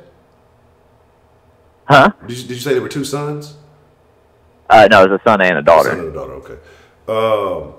And so at least let the son be in the father. I mean, and I'm not saying split up the kids, but what about, like, is it a weekend custody type thing, or is it like what kind of does he have custody rights at all, or is he just paying money? Right now they got like a weekend kind of thing, but see, the mama runs around and she still likes to party and all that shit. That he ends up she's trying to hire a babysitter, trying to pay the babysitter with his money. And she don't want to send the kids to his house. He'll be at home alone. He's all sad and depressed and whatnot. And she'll have a babysitter come watch the kids rather than send them to their dad's house. They live about 30 minutes away from each other. Yeah, that's what I'm saying. That's the crazy stuff. You go let those kids be with their father, man, because you see so many situations like that where you have access to the father. The father wants to be a part of those kids' lives, but then you can have women who are just because maybe they're no longer wanted or whatever else it is. You know, they trust me, and I'm not trying to start a riot in the dead of night, but we've seen time and time again that women do have an issue admitting their faults in things, and I think people as a whole do, but women especially. And they won't admit it. So, because when you ask anybody, any woman about a relationship, it's always something that man did, always something that man did, no matter what her part of it was. And instead of letting those children be a part of their father, like get to know their dad, get to understand who they are, you know, they'd rather, you know, make it the situation more inconvenient, and the kids are really the ones that are losing when it comes down to it, you know? Yep. So that's unfortunate, man. That's unfortunate. And it's one of those things. This situation, the kids would be like, now they can drive their own self around, or at least the older one can. They go to their dad's house when they ain't doing nothing. They trying to spend more time with their dad, but it ain't. It's just I don't, like I said, I ain't got the answers. You know, that's what we're talking about here tonight. But I don't understand either. Yeah, but I guess it's a little bit better being that they're older, so obviously they have some level of understanding. They see what's going on. They can understand. It's not like when they're very small children and they don't have any understanding, and you know, sometimes one parent or the other can try to indoctrinate them, you know, hey, well, they don't care about you, this, that, but they can see what's happening. They have a clear understanding. They know that their father wants to be in their life, so I guess that's a plus. But it's so unfortunate that the legal system can get involved in everything and make shit much more complicated than it needs to be. And you know, you would think it would be protecting somebody, but it's really, you know, causing more damage. Yep, that's exactly it. And I got another one for you, Honcho, too. It's a little off the main topic, but people have been talking about it. About, you know, a woman and a man's role being submissive. I got a little different perspective. Is my girl runs my house. She tells me what to do, I go do it. She says, we need this money, I go get it. You need to go to work more, I go to work more. Honcho, if I didn't have somebody keep my head screwed on, I would be a fucking wild motherfucker. I'd be out in jail, I'd be getting in trouble. But that don't change the fact if a physical altercation comes up. That don't mean I look to her to protect me. That don't mean I ain't gonna step up and protect her. It just means I'm looking at we've made a partnership, and I'm looking at the strengths of one side and the other, and she got a little better head on her shoulders. So I'm curious how why a lot of people seem to look at it as a negative to. I mean, y'all use submissive, and I know you use the more appropriate context in the negative way it seems when you say it, but by that definition, hell, I'm submissive. But I mean, you're still taken care of. You're still, you know, handling the duties, and the man's role is to be the protector and the provider. So if you're going to work, you're providing. If you are still handling any, like you said, any altercations were to take place, you're doing the protecting. So you're still taking care of the household. That is just you being much more receptive of her input, because you're accepting the fact, okay, well, maybe she's going to think about certain things a bit more clearly when it comes to maintaining the household, when it comes to, you know, the things that are going on. If it's handling bills, if it's handling a particular situation, or we want to do this or do that, she's better at managing that aspect of things. You know, I'm better at handling business on this level. So I think that's where, and that's why I think there's not really an issue with that, because even when we talk about submissive and a wife being a partner or being that's there's nothing wrong with that being the role, and that's what people don't look at it as, like, hey, the wife has just as much input, you know, but when it comes to certain things, it's just a slight difference. Like I don't have the right wording right now, but that's the problem that a lot of people have. They just look at it like, oh, submissive or this, or the man is, when you have someone under your, I don't want to say under your submission, but you take care of their needs. You know, you're there to provide for them. You're there to make sure that they feel a certain way. You're there to do all of these things. And that's what that is. But when people see submissive, they think just, oh, I'm giving up my power to somebody else. And that's not what that means at all. And so that's the problem I think that we're having. So what your situation is, I don't see anything wrong with it. I mean, you're handling the business. Hey, the missus says, hey, you know, this is what we got going on. This is what we need. This is what I need you to do. This is what you need to do for the household. And you say, you know, if it was just up to you, you might be a little bit more out of control. So you're going to take care of it. You accept her input. There's nothing wrong with that. I agree with you. I hear it a little different from some other people's angles, but I was just curious about that one. And I'll leave it with this. This is what my daddy taught me. He says, you praise the queen and you fear the king. Yeah, I agree with that. The people you hear from, are they single or are they married? The people that you say you hear it differently from. I mean, I'm just listening and reading the comments on the chat. I don't know everybody's particular background. Okay. Well, if you can hustle it out, or you can just see I think there's usually a difference in response between people who are single versus long-term relationship or married.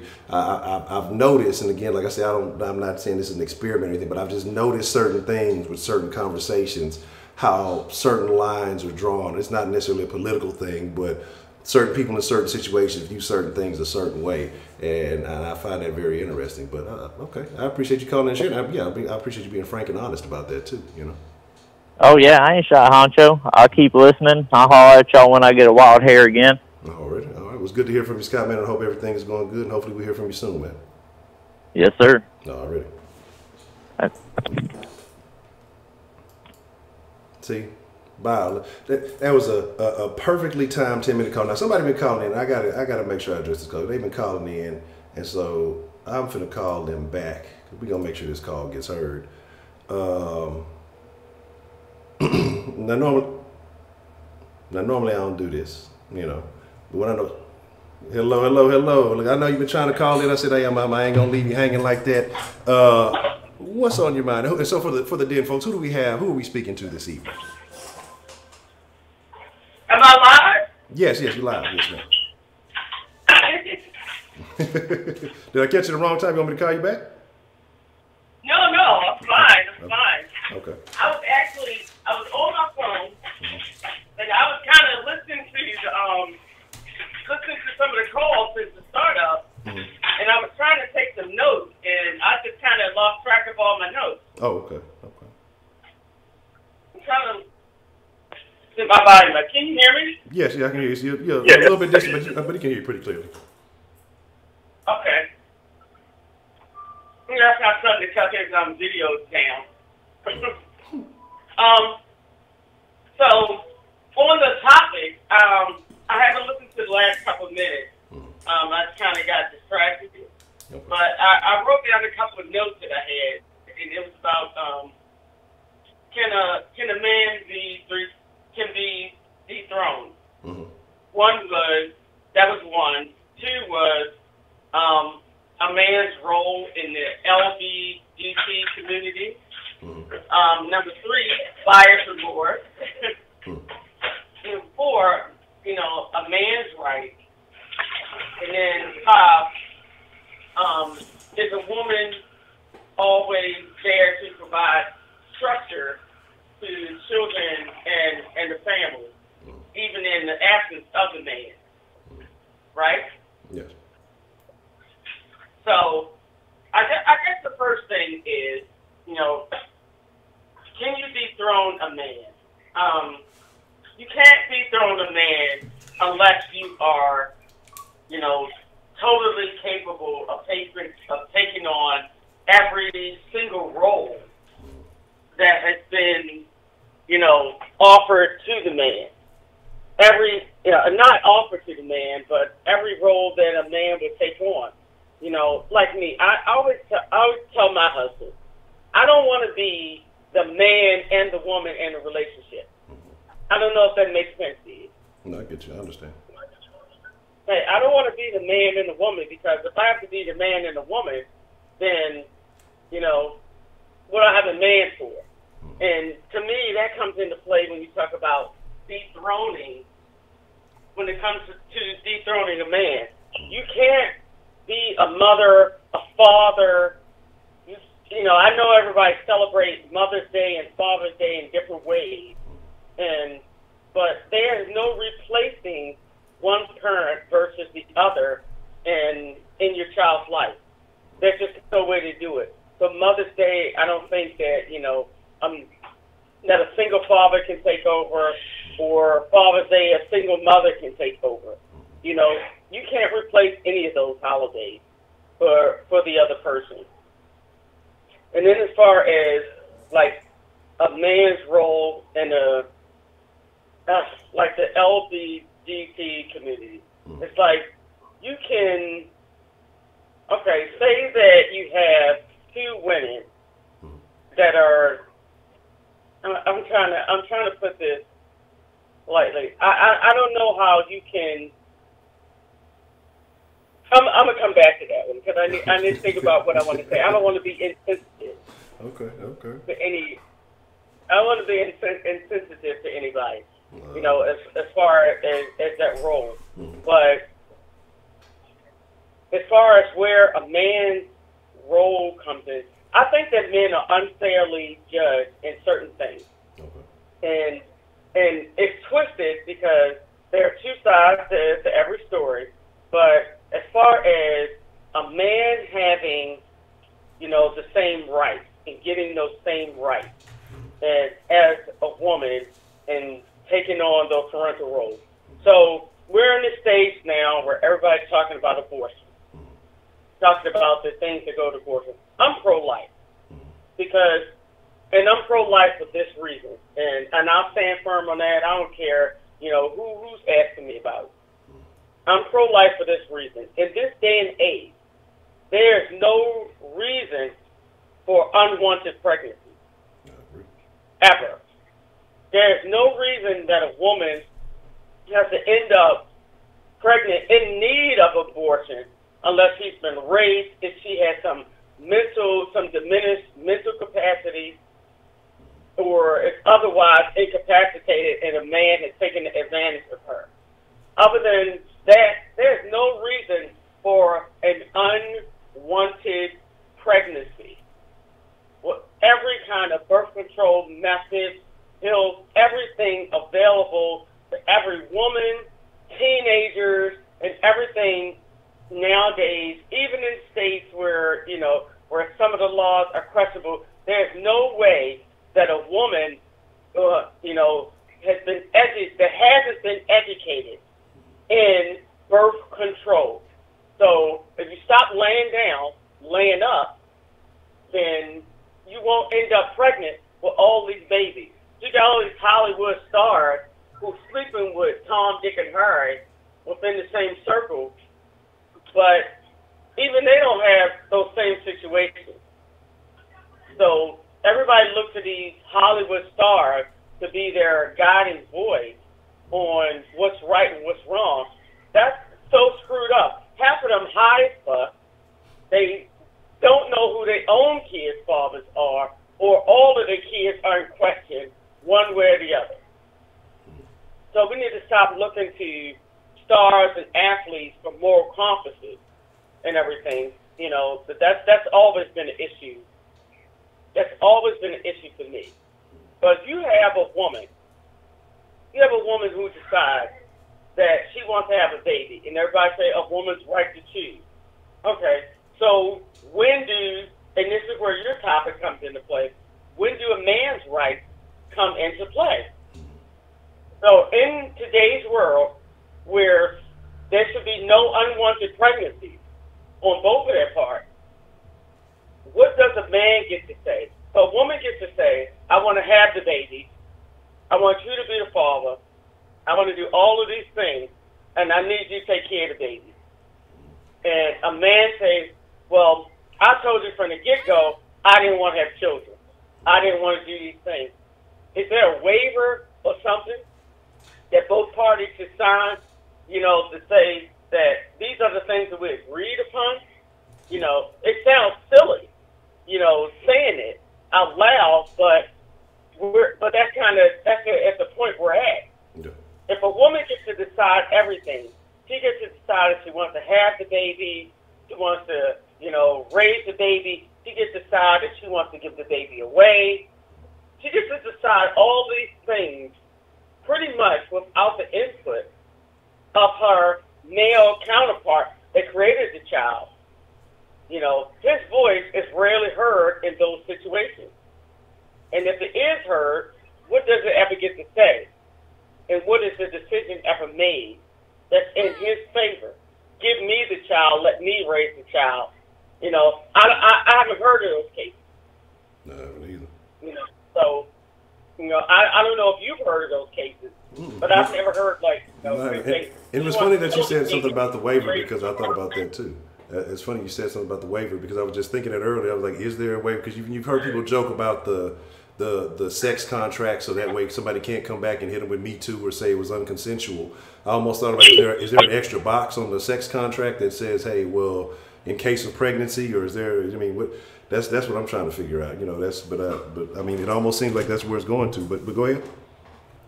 Yeah, I mean, it sounds crazy, and even people listen to it like, well, how what is she thinking? How can you ever make that possible? Well, you have to make something possible, because you can't let one person make all the decisions.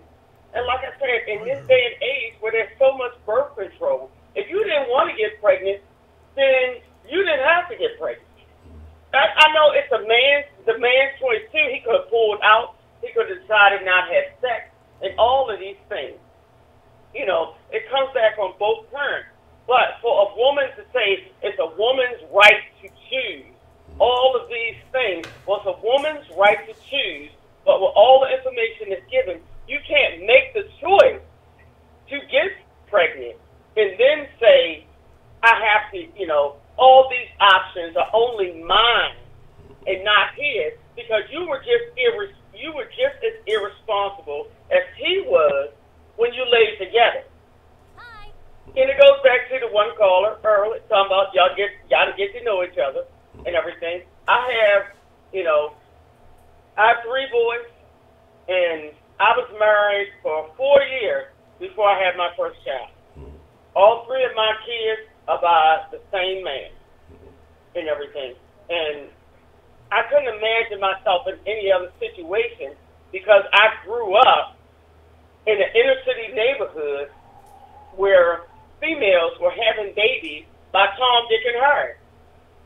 We got females, and even in my own family, that have females that have kids by, 3, 4, and 5 different men. And I never wanted to be that story. Yeah. I was married for 18 years, got divorced, got remarried. I don't know if that makes a difference in everything, but the fact that I went into each birth consciously aware of the child that I was having, and that I was bringing that child into this family. Yeah. And I thought about that, but women don't do that nowadays. So you have a lot of different mixed up issues about parentage, because you have all these blended families, because women are so comfortable with all the choices that they have that they just have babies by anybody. And they just do, whatever they want. And I'm not bashing women. I'm bashing irresponsible women. I'm bashing women who go out there and sleep with everybody, who get drunk, wake up in the morning, and now you're, a couple months later you're pregnant, and now you up in the man's face, making demands, and, you need to do this, you need to provide me with this home, you need to provide me with alimony, you need to provide me with all of these things, when it was a mutual decision between you two. But that's a whole other thing. And I guess that comes into the whole buyer's remorse thing. When you went to the club,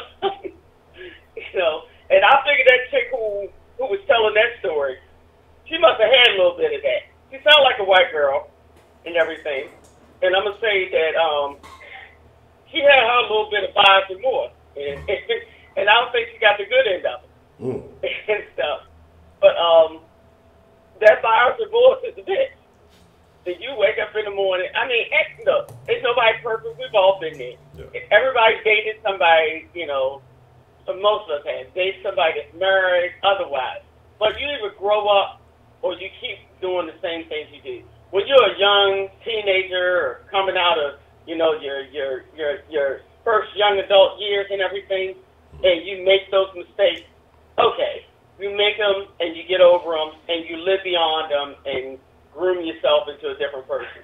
But if you're in your late 30s, 40s, 50s, still making those same mistakes and everything, it's crazy. But we have love and hip hop, We have, what's the other one? Basketball Wives. We got just our other rap communities that have all of these things going on with all kinds of multiple women. But then everybody wants to be on Me Too movement or, you know, like Sierra, level up. You know, you want to promote this whole level up thing because you finally found this good guy. But when you was with Future, you not only, you know, liked it, you loved it. Yeah. You know, so don't say about he's the worst guy in the world now because now I have this amazing guy. When you was with that guy, you liked it, you loved it, you glorified everything about that relationship. And when it didn't turn out, you know, how you wanted and everything, so you can't just keep that. So I'm not into bashing. I'm not into bashing men. I'm into accepting responsibility for your own actions. You do what you do. If you're grown, you do what you do. You know, you make a decision. If you go out to the club, you meet a dude, you want to sleep with him, sleep with him. But understand that's what it is. It's not a relationship. It's not a commitment. It's not a wedding ring. Okay? I'm all about accepting responsibility. If you into, I don't have a problem. I believe in love at first sight, all that good stuff. I believe in all of that. But don't cry later about it. Accept responsibility for whatever decision you make. If you make a decision to lay down and get it on, spread your legs, do whatever, then accept whatever comes with it without, if you don't even know the guy's name, social security number, know his address, barely know his phone number without having to look it up and everything, then you made some bad decisions. Live with it. And as far as a woman being able to provide, you know, structure, that's not always the case.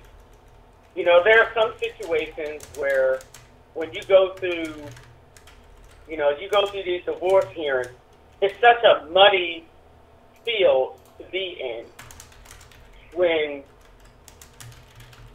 because I think as a man, you're always, anything you do that shows where you're really trying to step in is going to be seen as aggressive. So you have to be really careful. And some people get caught up in trying to show just how much they want their child that they leave themselves vulnerable to accusations of assault and abuse. They go hard at the new boyfriend. They don't have witnesses to the actions that are taking place.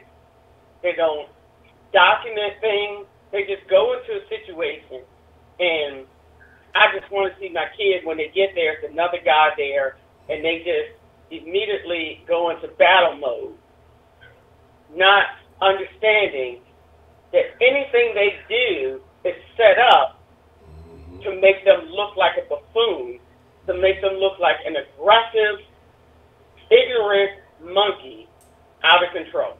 I agree. I had to tell one of my cousins that, you know, recently. Anything you do, if she tells you to come meet, don't go meet her nowhere. Don't go meet. Let everything go to voicemail. Don't take private messages and have a private conversation if you can't record it. Then I tell them, do not meet her anywhere, especially when they say, well, come over and let's just talk about it. That's the biggest mistake in the book.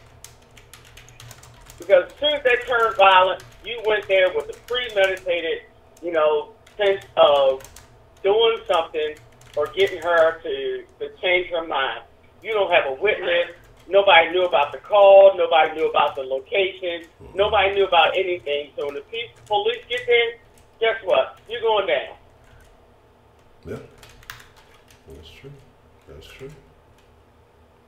So as far as men having, you know, men having a fair fight, now you got to look at it on the other side too. On all of those things, you have men, again, that don't You know, you got those guys. You want a pretty female, you want a big butt. You know, everybody get hyped up into these TV series. They get hyped up into, you know, this activism, even BET, MTV, all of these other shows that promote, on one hand, they promote black families, if they're talking about Obama and Michelle. Okay? Because a black man will, or even a black woman, will beat the hell out of you or fight you to the death talking about Michelle and Barack. Oh, man. But they will never, but they do not extend that same love and affection to their own woman and their own kids. Talk about Barack, oh my God, you disgracing the black, you doing all this stuff to the black man, you trying to bring black man down, all this stuff, but you do not extend the same love and affection to your own family. Talk about Sasha and Malaysia, but you got 5 kids who ain't seen you in months. But you don't want nobody talking about Sasha and Malaysia. Who date white guys and fine and happy. They in other countries living their life. You know, doing most of their stuff. They only here to go to school. They other places most of the time. But everybody gets so much praise. We got to stop following false idols. It's one thing to respect an accomplishment of another black person, but then to take on that role in their life and to make it a living, breathing thing that you have to live up to and protect at all costs, even at the expense of your own family, is ridiculous. And that's what I say. People love and respect Obama and them, but then you come back in the hood and beat the hell out of your own wife. Like the Disneyland people who beat up his whole family. I bet they got a picture somewhere of Obama and Michelle in one of their events hanging somewhere in their house. But then you came out here, beat the hell out of your sisters, you know, you beat the hell out of your girlfriend, the brother left the kids sitting there. You're never going to see, I think I said this before when we were talking about Colin Kaepernick and all these people. All these people who promote you to do all these things against other people are never the ones doing it themselves. Right. They're never the ones. Colin Kaepernick ain't having no interactions with police. And I don't think there's ever been a story of him having one, ever in his life. And it's 1 million people been in foster care. So you got chosen for this upstanding foster care. What about the other young black or white kids who got the mediocre city foster care? But you hold yourself up as some model or what? I'm just saying, false idols are our problem. And as far as the black man and his role and where we're at and how people view him, there's so many conflicting things within our own stories that makes it impossible for us to get a fair shake. Because on one hand, we want equal justice, but then on the other hand, we want a slide. And we want others to look the other way or ignore a certain situation. And we just want to gloss over things like they don't matter or like it doesn't mean anything. You know, just like the guy ASAP that's in, the Sweden prison.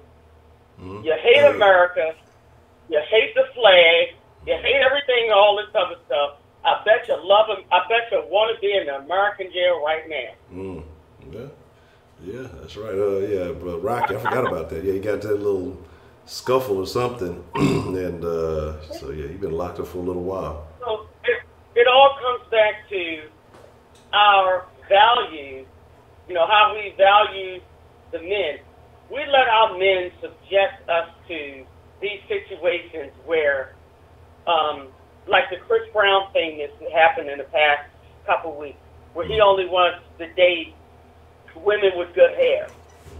So you're saying, what about black women with naturally nappy, beady, or curly hair? I understand. But when something happens to you, you want the black community to rescue you and save you.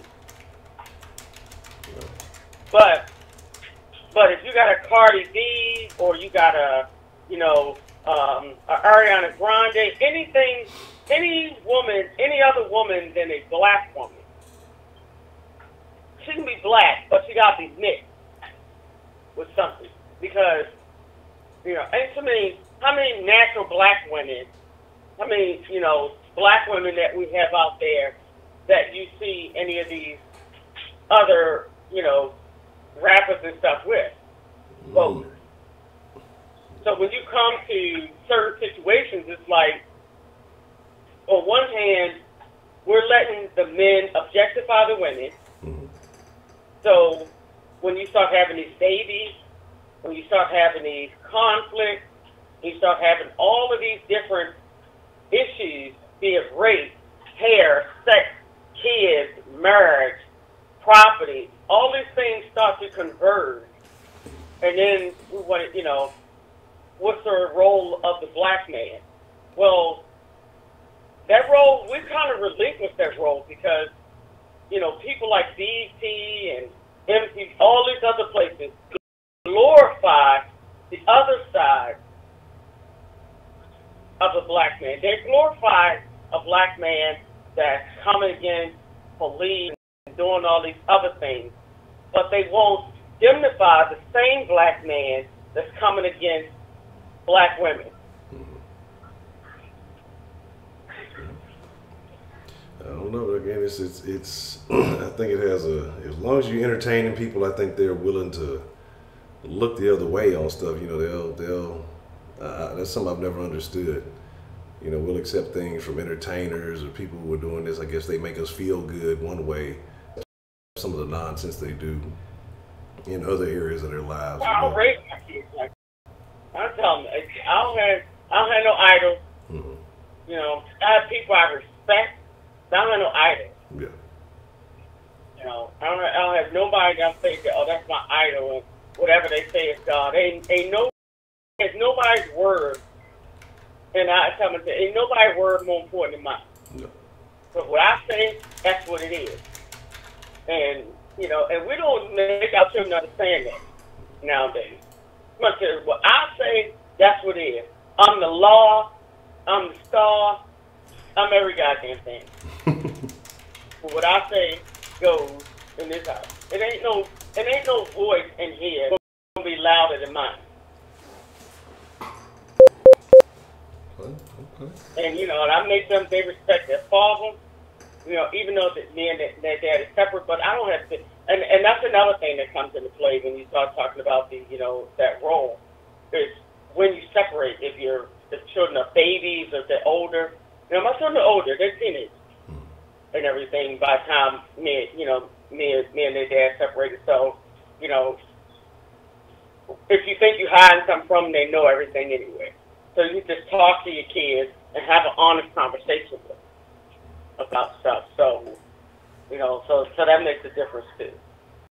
But never saying anything out of obligation. And I always tell everybody, get a lawyer, get a lawyer, get a lawyer.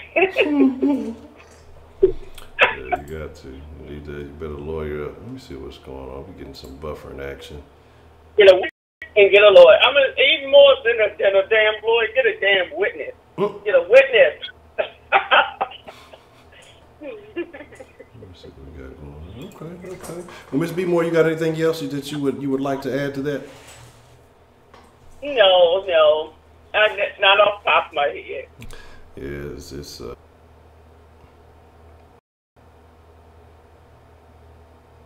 yeah, it's out of there. Yeah, no, it's out of there. It's fucking done. I'm calling it a wrap, y'all. I'm pushing the button. I don't know if y'all can see this or not, but this shit is terrible. So I'm gone. I don't know why the fuck it's fucking up so bad.